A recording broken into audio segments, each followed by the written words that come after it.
How to transfer photos from Google Photos to Flash Drive. So let's get started. Please ensure you have connected your flash drive to the computer and can be detected. Then all you have to do is log into your Google Photos website. Then tap Photos on the left side and use Shift and mouse left click to select multiple photos available there.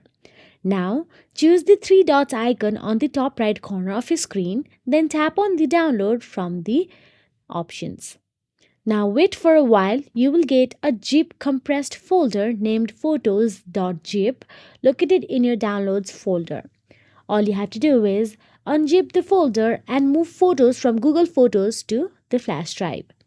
This way is suitable for copying a few pictures from Google Photos to a USB flash drive, and you can only download up to 500 photos or videos at a time using Google Photos. So that is it. If you found this video helpful, please like, share and subscribe, and thank you so much for watching.